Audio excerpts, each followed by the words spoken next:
নির্বাচনী প্রচারের অংশ হিসেবে আজ রংপুরে যাচ্ছেন বিএনপি চেয়ারম্যান তারেক রহমান। শুরুতেই বগুড়া থেকে সড়ক পথে যাচ্ছেন পীরগঞ্জে।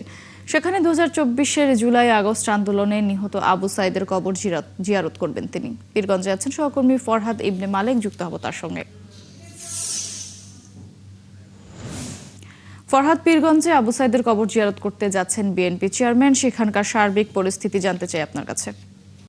দেখতেই পাচ্ছেন নিরাপত্তা ব্যবস্থা পর্যবেক্ষণ করা হচ্ছে এখানে, যেহেতু বিএনপি চেয়ারম্যান তারেক রহমান কিছু সময়ের মধ্যেই চলে আসবেন। তিনি বগুড়া থেকে জুমা নামাজের পরপরই রওনা দিয়েছেন। পথে দু একটা জায়গাতে তাকে বিরতি দিতে হয়েছে, কারণ তাকে ঘিরে মানুষের যে একটা আগ্রহ রয়েছে, সেই আগ্রহর বহিঃপ্রকাশ হিসেবে মানুষ তার কাছে আসছেন এবং তিনি তাদের ডাকে সাড়া দিচ্ছেন একজন জননেতা, জননন্দিত নেতা হিসেবে।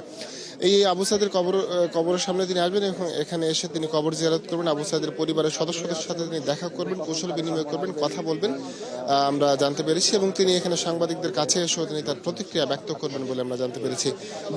যেহেতু বেশি সময় বাকি নেই, আমরা একটু দেখাই আবু সাইদের বাড়ির পাশে, যেহেতু তার বাড়ির সাথেই তার সমাধিস্থল রয়েছে, তিনি এখানে আগে কবর জিয়ারত করবেন। কবর জিয়ারত শেষে তিনি আবু সাইদের বাসার ভিতরে ঢুকবেন, যেখানে তার বাবা, ভাই, বোন এবং মা তারা রয়েছেন, অর্থাৎ পরিবারের সদস্যরা রয়েছেন।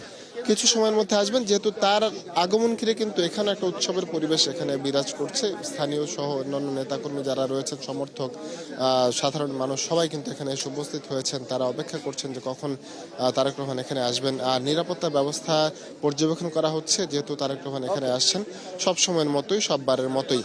তাকে ঘিরে মানুষের যে একটা আগ্রহ রয়েছে, সেই আগ্রহগুলো এখানে প্রকাশ পাবে। আর নেতাকর্মী, স্থানীয়রা যারা বলছেন, তারা বলছেন যে আবু সাইদের যে একটা ত্যাগ, যে একটা বীরত্ব প্রকাশ পেয়েছিল, সেই ত্যাগের মহিমা যাতে পরবর্তীতে যারা সরকার গঠন করবে তারা যেন কোনোভাবেই স্বৈরাচারী মনোভাব তাদের মধ্যে না আসে, আর আবু সাইদের ত্যাগকে মাথায় রেখেই যেন পরবর্তীতে তারা দেশ পরিচালনা করে। পাশাপাশি রংপুর একটা অবহেলিত যে এলাকা, সেই এলাকার কিছুটা উন্নতি সাধনও যেন পরবর্তী সরকার করে বলে তারা এই আশাবাদ ব্যক্ত করেছে, অনুরোধ জানিয়েছেন।